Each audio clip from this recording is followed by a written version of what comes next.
الحمدللہ وحدہ لا شریک لہ والصلاۃ والسلام علی من لا نبی بعد۔ عید کی نماز ادا کرنا مردوں پر واجب ہے، خواتین پر نہیں ہے۔ بات اچھی طرح سمجھ لیں، بعض خواتین کہتی ہیں کہ ہم بھی عید پڑھیں، ہم بھی جمعہ پڑھیں، ہم بھی باہر جائیں، اور وہ نہ جائیں تو ان کے اندر سے بے چینی ہوتی ہے کہ شاید میں کہ اجر سے محروم رہ گئی۔ تم اجر سے محروم نہیں رہی۔ خاتون کو چاہیے شوہر کے کپڑے تیار کرے، بچوں کے کپڑے تیار کرے، اپنی گھر کی صفائی کرے، عید کا ماحول گھر کا دے، شوہر کو صاف کپڑے مل جائیں، صاف غسلخانہ مل جائے، صاف گھر مل جائے، بچے ستھرے مل جائیں۔ کتنی بڑی عبادت ہے، اپنے گھر کو آباد رکھنا کتنا بڑا اجر ہے۔ تو خواتین کے ذمے جو کام ہے وہ کریں، جو نہیں ذمے اس پر پریشان نہ ہوں، شریعت کو شریعت سمجھ کر عمل کریں۔ تو خواتین پر عید کی نماز واجب نہیں، خواتین گھروں میں رہیں، ان کا عیدگاہ میں نہ جانا یہی مناسب ہے، یہی ان کے لیے بہتر ہے، اسی پر ان کے لیے اجر ہے۔ مرد حضرات نے عید پڑھنی ہے اور اہتمام کریں کہ عید گراؤنڈ کے اندر ہو، بغیر نہ کسی بڑی مسجد کے اندر ہو، عید کا اہتمام کریں۔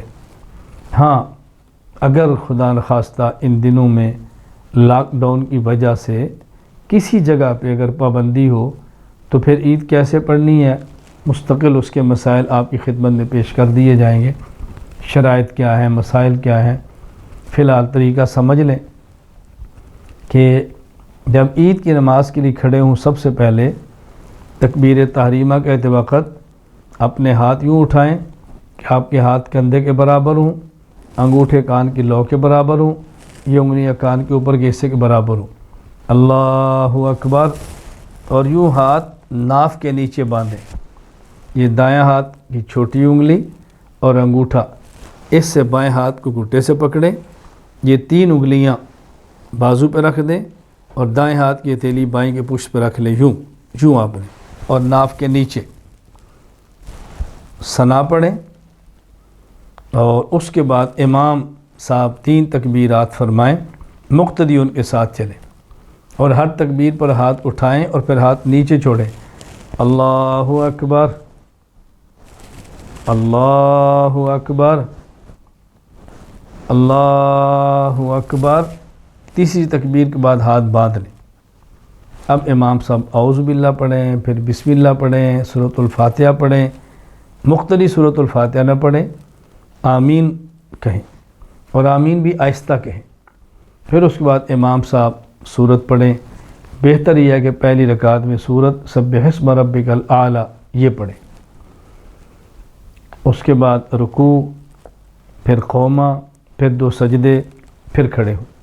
کھڑے ہو کر امام صاحب بسم اللہ پڑھیں، سورۃ الفاتحہ پڑھیں اونچی آواز سے، پھر قرات کریں اونچی آواز سے۔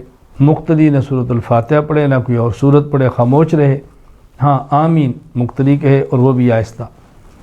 قرات مکمل کرنے کے بعد پھر ہاتھ اسی طرح اٹھائیں، اللہ اکبر، اور ہاتھ چھوڑ دیں، پھر اللہ اکبر، ہاتھ کو چھوڑ دیں، پھر اللہ اکبر، ہاتھ کو چھوڑ دیں۔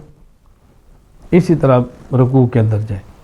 تو پہلی رکعت میں تیسری تکبیر کے بعد ہاتھ کو باندھنا تھا، اب تیسری کے بعد ہاتھ کو چھوڑنا ہے، اور پھر رکوع، پھر قومہ، پھر 2 سجدے اور تشہد اور سلام۔ اللہ تعالی ہم سب کو سنت کے مطابق عید کی نماز ادا کرنے کی توفیق عطا فرمائے۔ وآخر دعوانا الحمدللہ رب العالمین۔